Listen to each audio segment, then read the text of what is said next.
Oke guys, jadi ketemu lagi sama Miliarder Boy. Tujuannya gua hari ini buat konten tersebut adalah untuk mengedukasi masyarakat gimana pentingnya appraisal dalam pengajuan KPR. Jadi kemarin tuh ada yang komen di status TikTok gua guys. Jadi dia bilang, "Alah, join di griamu.com harus berlangganan 400.000, 449.000 gitu ya. Kita disuruh berlangganan gitu katanya." Memang di situ di griamu.com sebenarnya teman-teman harus bisa ya. Selain teman-teman bisa pasang iklan gratis, teman-teman juga bisa dapat listingan properti-properti murah. Jadi contoh dari harganya 1M bisa belinya cuma 500 juta gitu ya. Jadi khusus buat properti yang di bawah harga pasar. Itu yang pertama. Yang kedua adalah teman-teman bisa menghitung KPR. Jadi simulasi KPR-nya juga udah tahu, di situ udah ada gitu ya. Nanti gua akan jelasin, guys. Yang ketiga adalah teman-teman bisa menghitung appraisal. Makanya hari ini gua akan apa ya? Akan membahas pentingnya appraisal dalam pengajuan KPR. Nah, banyak teman-teman apa sih artinya appraisal dalam pengajuan KPR nih? Teman-teman pasti ketika investasi properti nggak tahu, ada yang nggak tahu tentang appraisal. Appraisal itu biasanya gue pakai untuk menghitung rumah sebelum gue beli. Jadi layak nggak nih gue beli? Apa kemahalan atau terlalu murah gitu ya. Nah, biasanya gue kenapa bisa tahu harga pasar karena gue memiliki badan profesional khusus untuk menentukan nilai yang disebut adalah appraisal. Yuk, mari kita bahas satu persatu nih guys. Jadi biar teman-teman nih gak gaptek gitu ya soal apa namanya penilaian yang disebut appraisal. Oke, langsung aja guys, kita langsung masuk ke slide-nya. Nah, ini adalah pentingnya appraisal dalam pengajuan KPR. Jadi teman-teman harus tahu ya. Nah, kita langsung masuk ke slide ke bawah. Nah, yang pertama-tama adalah lu harus menyimak biayanya ketika kamu ingin membeli rumah dengan memanfaatkan skema KPR atau kredit pemilikan rumah. Kamu mesti melalui sebuah fase yang bernama masa penilaian atau appraisal. Itu yang pertama. Yang kedua adalah appraisal adalah proses menentukan nilai jual sebuah aset berupa hunian yang dimiliki seseorang jika diliris di pasar dan dilakukan oleh pihak bank. Ya. Yang ketiga adalah tujuan dari proses ini tentu saja menarik bukti atau konfirmasi atas kondisi nyata bangunan di lapangan dengan dokumen pengajuan kredit. Juga mengira-ngira nilai jual hunian. Nah, yang keempat adalah tetapi apakah hanya itu saja? Nah, gua akan jelaskan beberapa penjelasan khusus, guys. Nah, jadi sebenarnya teman-teman, yang pertama tadi kita harus menyimak ketika kamu ingin membeli rumah. Yang pertama-tama lu harus sebelum beli rumah sebenarnya lu harus pengajuan KPR. Itu sebelumnya bank ketika memberikan kredit itu dia appraisal terlebih dahulu, guys. Terlebih dahulu menentukan nilai jual, terus juga menentukan harga pasarnya berapa kira-kira gitu ya. Gua biasanya ketika mau KPR ke bank, gua udah harus nilai. Bahkan gua ketika beli ya. Contoh misalnya gua mau beli sesuatu aset di daerah, waktu itu daerah Juanda Regensi.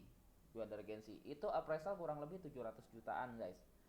Nah, kebetulan gua keluar appraisal tuh sekitar 600 jutaan lah ya, 600 650 gitu ya. Nah, ada beberapa nilai likuidasi harga rumah baru sama rumah lama. Jadi di situ dikasih tahu nih, ini penilaian rumah barunya berapa. Kalau rumah barunya 700 jutaan di situ. Tapi karena udah penyusutan penyusutan nilai rumah karena rumahnya agak lama, berarti ada penyusutan nilai itu. Jadi harga lamanya 600 jutaan. Nah, ada harga sebelah kanannya itu nilai likuidasi. Nah, nilai likuidasi itu apa? Nilai misalnya teman-teman mau masukin ke bank. Waktu itu nilai likuidasinya 550 jutaan. Jadi yang aman buat gua beli berapa? Ya harus di bawah nilai likuidasi. Nah, supaya terburuk adalah gua nggak bisa jual aset tersebut, gua bisa masukin lagi ke bank. Nah, kebetulan waktu itu gua beli rumahnya tuh 350 juta 2 lantai. Murah banget kan? Nah, akhirnya gua jual sekitar laku 500 jutaan. Dia KPR di bank ya. Jadi gua jual senilai likuidasi. Jadi sesederhana itu. Nah, itu tapi apakah hanya itu saja gitu ya. Jadi gue akan menjelaskan beberapa apa ya, beberapa beberapa tips-tips khusus buat teman-teman supaya teman-teman ini lebih pinter dalam menilai properti. Nah, apa sih pentingnya appraisal gitu ya? Gue akan membahas. Nah, sebelumnya teman-teman harus ngerti pengertian appraisal itu seperti apa.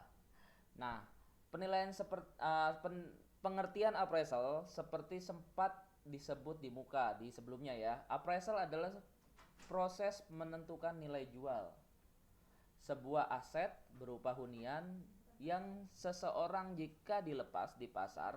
Proses ini dilakukan oleh bank saat kamu misalnya melakukan pengajuan kredit dengan properti sebagai jaminan. Bank akan memanfaatkan bantuan profesional sebagai pihak ketiga untuk membuat perkiraan tentang nilai properti. Semakin bagus nilai appraisal, semakin tinggi pula dana yang akan didapatkan. Nah, jadi gitu, bener kan tadi udah gue bilang. Jadi bank itu sebenarnya memakai pihak ketiga untuk menentukan nilai pasar appraisal. Semakin nilai pasarnya bagus, semakin limitnya semakin tinggi gitu ya. Semakin nilai tersebut itu semakin rendah, semakin rendah gitu ya. Dan nilai appraisal itu bukan ditentukan dari NJOP ya. Jadi teman-teman nilai pasar itu setiap kota beda-beda ya. Di Jakarta NJOP-nya terlalu tinggi, di Bali NJOP-nya terlalu tinggi, di Jawa Timur rendah, tapi harganya juga ada daya serapnya dan sebagai apa ya, lebih kompleks dan lebih detail lagi, agak sulit guys dijelaskan. Jadi ini gue akan kasih tahu bagian dasarnya aja. Makanya lu worth it nggak ketika lu beli berlangganan di griamu.com udah dapat nilai appraisal dengan harga 449.000 per tahun guys. Worth it nggak? Makanya gue akan jelasin. Nah, selanjutnya adalah ini guys. Nah, definisi perform appraisal. Jadi teman-teman harus tahu, salah satu cara umum menerka nilai appraisal adalah lewat nilai jual objek pajak atau NJOP yang terlampir pada slip pajak ya. Jadi NJOP-nya teman-teman lihat ya. Cara umum biasanya nih, dan bangunan PBB. Masalahnya tidak sedikit kasus NJOP tidak selaras dengan nilai properti yang diajukan. Makanya tadi teman-teman udah gue bilang ya, sebenarnya ada beberapa cara. Yang paling gampang itu lihat dari standarnya NJOP gitu ya. Tapi beberapa NJOP juga ada yang ketinggian, ada yang terlalu rendah. Jadi jangan tergantung dari NJOP juga gitu kan.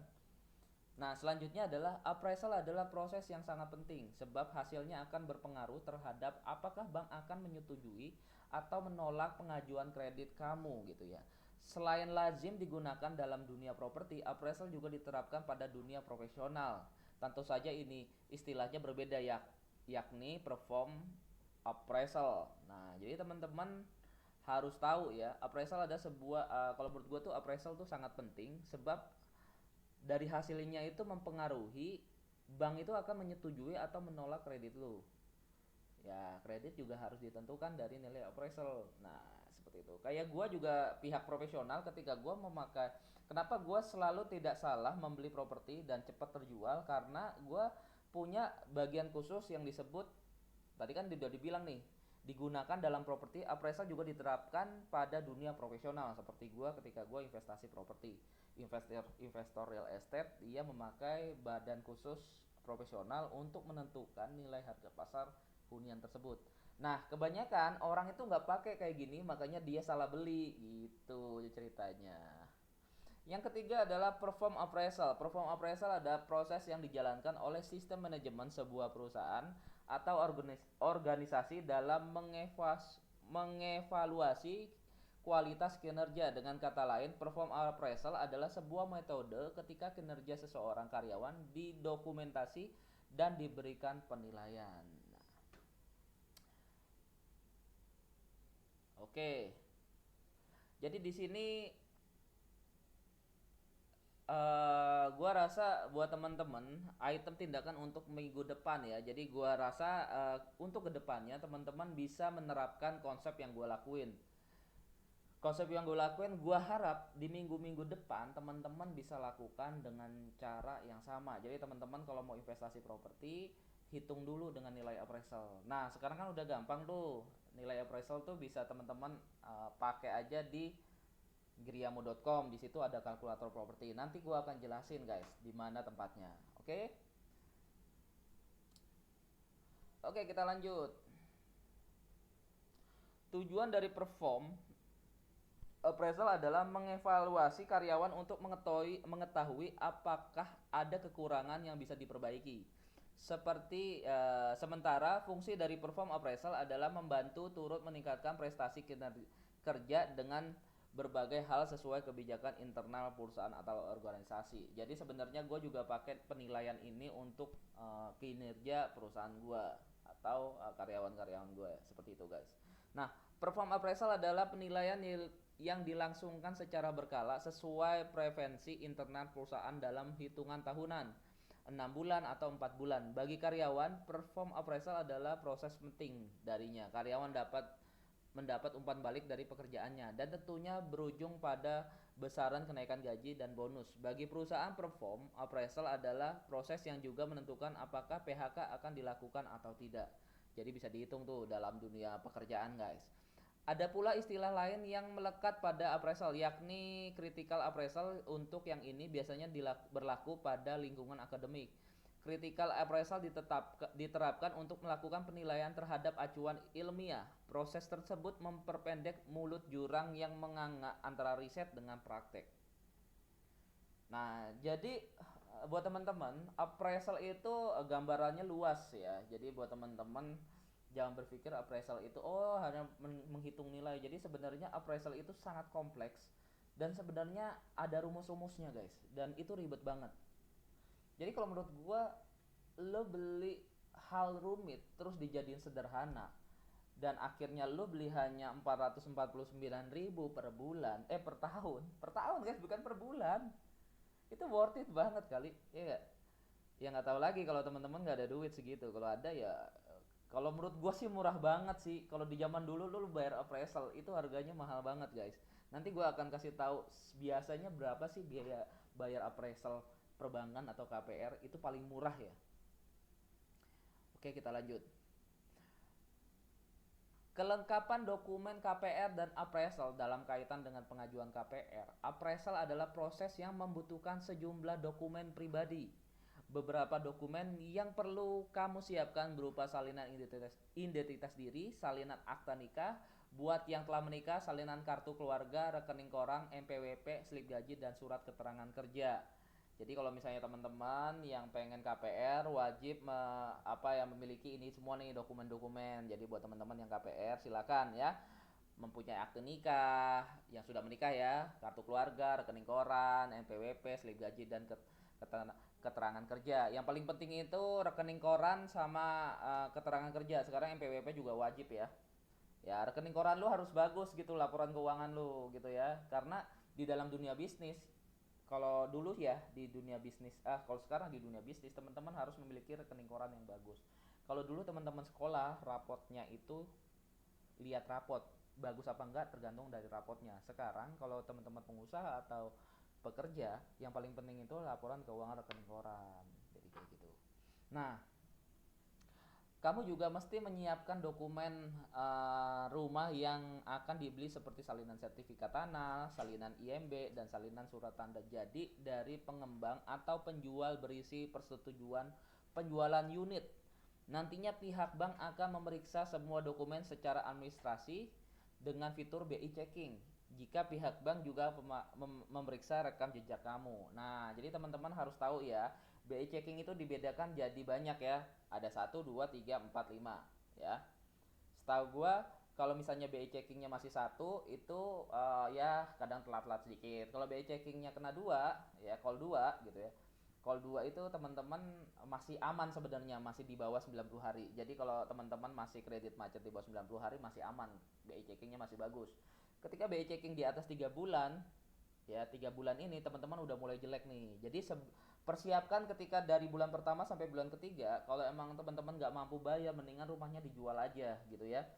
Itu jadi teman-teman harus tahu. Jadi di planning juga. Jadi teman-teman ketika mau KPR juga harus wajib mengetahui punya dana cadangan, ya dana darurat minimal 6 kali cicilan bulanan. Misalnya cicilan kreditnya eh, sekitar 2 juta ya, 2 juta 500, berarti teman-teman harus memiliki uang di rekening itu 10 sampai 20 juta untuk jaga-jaga ketika tidak bisa membayar cicilan bulanan. Jadi seperti itu, guys. Oke? Paham ya? Nah, ini gue tadi udah bilang ya. Yang di sini teman-teman bisa lihat aplikasi griamu.com kalau misalnya teman-teman lewat handphone ya. Ini aplikasi sederhana banget. Ini masih versi beta, guys. Jadi di sini ada properti di bawah harga pasar, properti hot deal, properti baru dan kalkulator properti sama konsultasi properti. Gua akan kasih tahu beberapa ininya aja ya. Nah, yang pertama adalah properti dijual atau disewa. Jadi teman-teman bisa pasang iklan di sini lewat yang di atas ini tiga, diklik nanti ada pasang iklan. Nah, teman-teman bisa pasang iklan dan akhirnya nanti muncul di sini semua, guys. Nah, ketika di sini ada ketika penjual apa namanya dijual dengan murah, secara otomatis sistem itu akan memisahkan mana yang mahal dan yang murah. Jadi dari sini dipisahkan yang murah-murah di sini, guys, di bawah harga pasar. Jadi misalnya di bawah harga pasar 90%, 80%, ini nanti ada di sini, guys. Nah, jadi pemisahannya di sini. Ini properti baru karena ini versi beta masih ada properti baru. Nanti dihapuskan jadi penjualan ini ya, jual ini ya, jual gambar arsitek di sini, guys. Ya, jadi teman-teman mau dekorasi apa mau bangun renovasi rumah, teman-teman nggak perlu khawatir, bisa belinya lebih murah di sini. Yang biasanya 10 juta jadi 5 juta. Pokoknya diskon 50% semua. Nah, yang keempat adalah kalkulator properti. Jadi teman-teman di sini bisa hitung kalkulator properti KPR, simulasi KPR, plus juga appraisal tadi yang udah gue bilang, appraisal rumah. Ya, jadi semuanya lengkap di sini. Nah, buat teman-teman yang mau konsultasi, silakan kirim keluh kesahnya di bagian sini, guys. Ya, ada teman-teman mau titip properti, terus juga ada banyak nih, ada 3 pilihan, teman-teman konsultasi di sini aja, ya. Itu yang akan gue jelasin. Nah, faktor penting yang mempengaruhi nilai properti ada sejumlah faktor, ya. Sejumlah faktor yang menjadi patokan dalam membubuhkan perkiraan nilai pada unit properti. Yang pertama dan sempat disebut di atas adalah yakni NJOP, guys. NJOP meski tidak mutlak, poin ini masih jadi penentu nilai. Tetapi ada faktor lain yang diikutkan seperti pendekatan harga pasar dan pendekatan biaya. Kemudian lokasi dan kemudahan akses menuju rumah juga berpengaruh.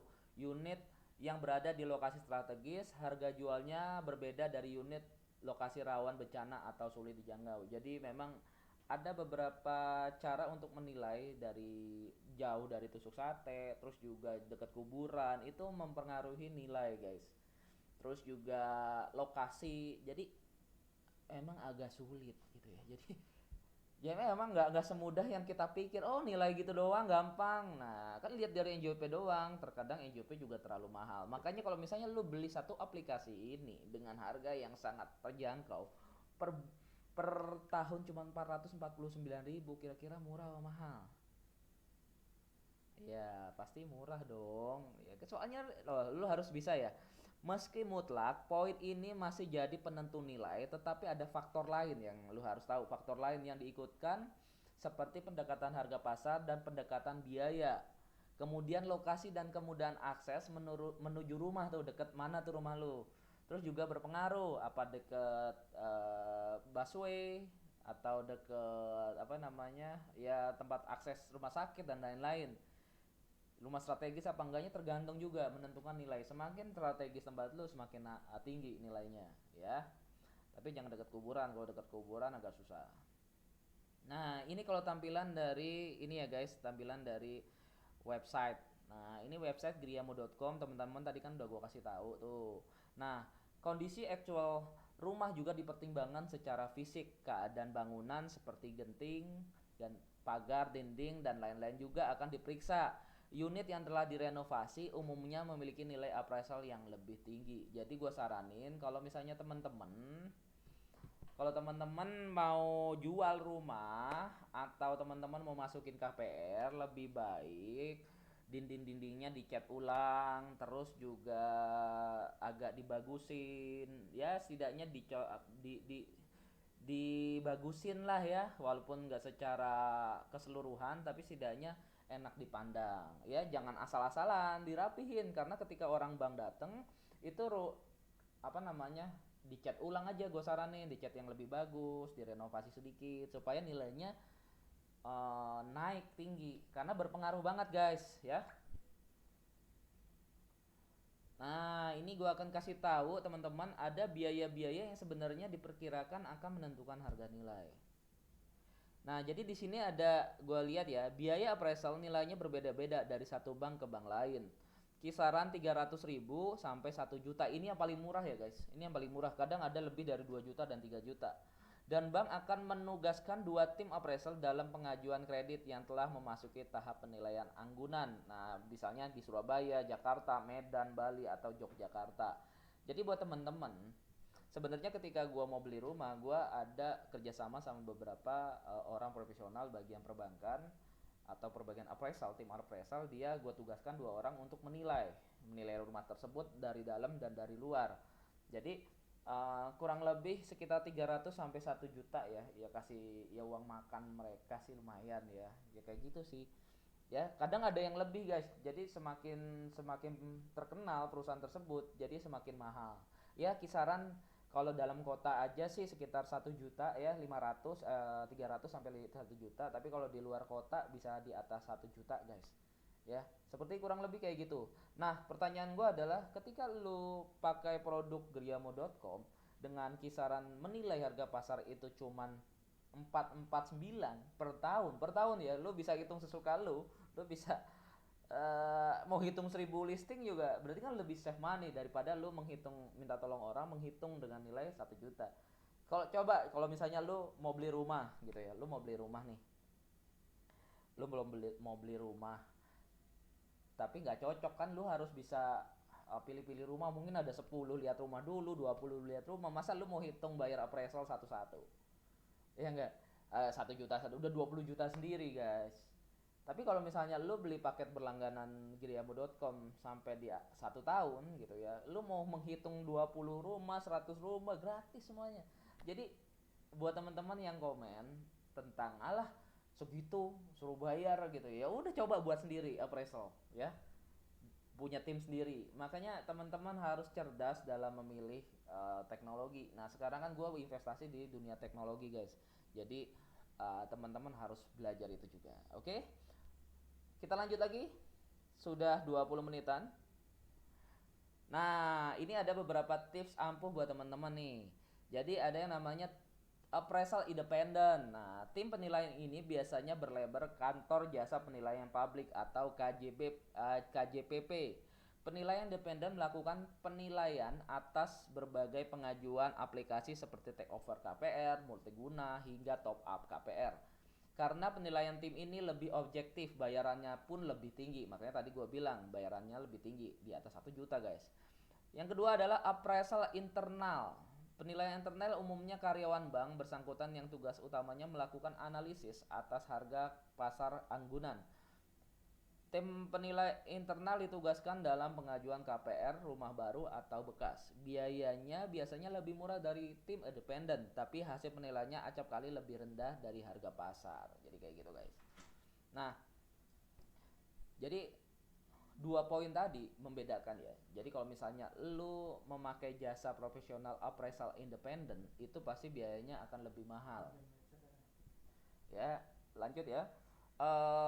Jadi tadi udah gue kasih tahu appraisal independen itu mahal banget guys, bisa 2 juta sampai 3 juta, tapi lebih akurat biasanya mereka. Nah, tim appraisal internal kayak gue juga punya tim appraisal internal, ya biayanya agak lebih murah gitu ya. Tapi acap kali nilainya tidak terlalu akurat, dia lebih rendah dari harga pasar. Nah, jadi kenapa gue membuat produk Riamu.com supaya untuk menjawab permasalahan diri gue sendiri sih. Sebenarnya gimana caranya gue membuat produk itu bisa menjadi lebih murah. Ya kalau bisa nggak bayar gitu ya. Kalau bisa nggak bayar. Jadi karena gue menilai properti itu bisa ratusan, ya. Gue kadang ketika mau beli properti itu nilai cari propertinya tuh bahkan ratusan. Dari 100 rumah itu paling hanya satu sama dua doang yang bisa gue nego dan bisa deal gitu ya. Jadi dari kenapa gue beli di bawah harga pasar, contoh harganya 1 M, harga pasar 1 M, gue udah lihat nih appraisal 1 M, itu gue bisa beli 500 juta. Dengan orang-orang yang model yang bisa gue nego seperti itu biasanya dari 100 orang cuma dua yang mau guys. Jadi benar-benar sulit untuk mendapatkan rumah di bawah harga pasar.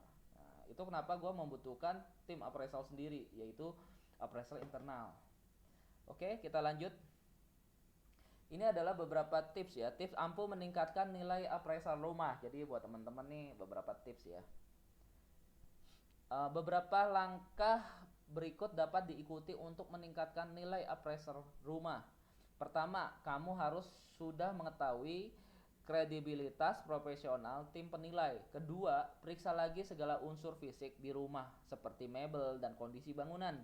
Lalu buat rumah Anda sebisa mungkin terlihat lebih menonjol dari unit-unit di sekitar agar dapat mendongkrak harga jualnya guys. Jadi buat teman-teman kan tadi udah gue bilang kalau misalnya mau naikin nilai harga pasar lu ya lu harus kasih perabotan, terus juga yang tadi gue bilang apa namanya, uh, ya unsur-unsur fisik di rumah tuh seperti mebel itu dibagusin, kondisi bangunan itu dibagusin, dicor dulu, jangan asal asal jadi gitu ya, dibangun dah, direnov dulu pokoknya. Terus juga buat gimana caranya supaya rumah lu tuh lebih menonjol daripada rumah-rumah lain. Kalau misalnya rumah-rumah biasa lu ya lu kasih kasih menonjol gitu ya, lebih keren lah pokoknya, lebih modern dan lebih keren, itu akan mendongkrak nilai pasar dan nilai jual lu di situ, dan lebih gampang kayaknya lu jualan. Ya, ini beberapa tips juga buat teman-teman yang kesulitan dalam menjual guys. Mungkin lo harus renovasi dulu supaya memikat daya tarik dan harga jual tersebut. Yang paling penting adalah terlihat menonjol di antara rumah-rumah yang lain. Jadi kayak gitu ya guys. Kesimpulan, jadi teman-teman harus tahu nih, ini kesimpulan. Jadi kesimpulannya sebelum gua undur diri, jadi kesimpulannya adalah Jadi kesimpulannya adalah dapat disimpulkan bahwa dari appraisal anggunan yang kamu ajukan akan menentukan apakah KPR diterima atau tidak. Agar nilai appraisal tinggi, pastikan semua dokumen persyaratan telah lengkap. Selain itu, pastikan lokasi serta fisik properti sesuai dengan keinginan bank. Bank ini strategis, sudah mengalami peremajaan dan sebagainya. Silakan baca artikel prospek di lainnya ya, pengetahuan properti lebih dalam. Nah, jadi teman-teman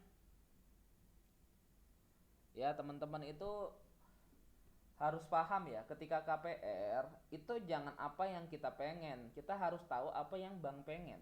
Jadi teman-teman harus tahu bank kepengennya apa, kepengennya dari aset lu tuh apa gitu ya. Rumah yang bagus, penilaian yang bagus, lokasi yang strategis, jauh dari tusuk sate, rumah gampang dijual, terus juga apapun gitu ya. Jadi kalau teman-teman beli rumah, jangan yang lu pengen. Misalnya lu pengen, gue rumahnya pengennya sih yang tenang, adem gitu ya. Terus juga aku pengen beli rumah tuh yang ya yang sunyi gitu ya.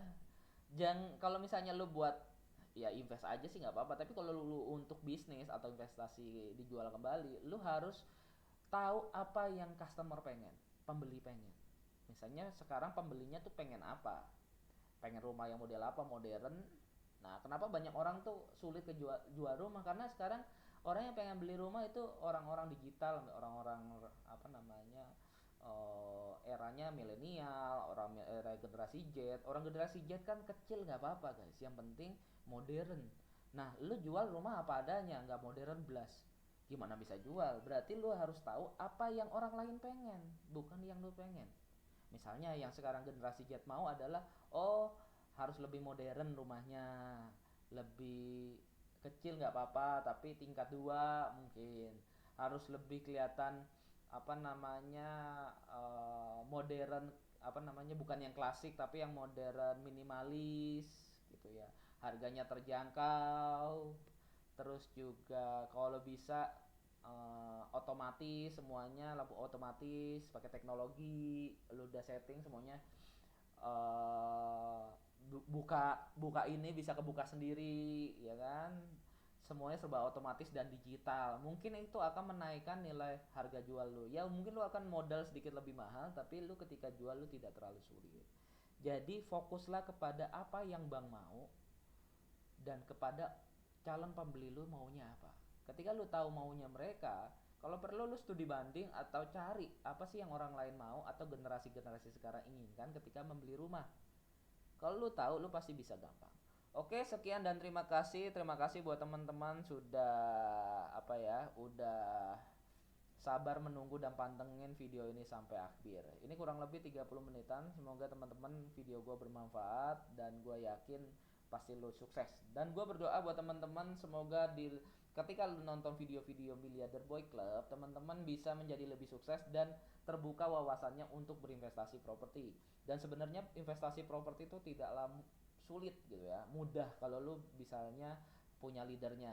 Kalau misalnya lu masih bingung juga, lu join aja ke Telegram channel gua yang ada di Instagram juga ada, di TikTok juga ada. Jadi gua harap teman-teman di suatu hari nanti teman-teman bisa sukses ya, bisa berhasil maupun bisnisnya apapun, tapi jangan lupa apapun bisnis lu harus punya investasi properti. Karena apa? Properti itu mengikat risiko supaya lu tidak ya tidak rugi gitu ya. Gimana caranya gua menabung?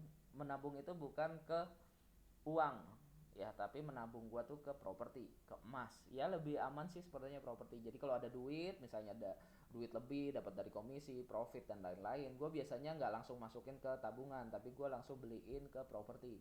Jadi memang uang cash gua terbatas, tapi kalau properti banyak guys ya. Jadi memang sengaja gua tabung, tujuannya untuk apa sih? Tujuannya untuk di masa depan. Kalau sesuatu hal terjadi, gua butuh uang, gua bisa masuk ke properti. Jadi begitu aja dari gua. Thank you, see you next time. Thank you guys.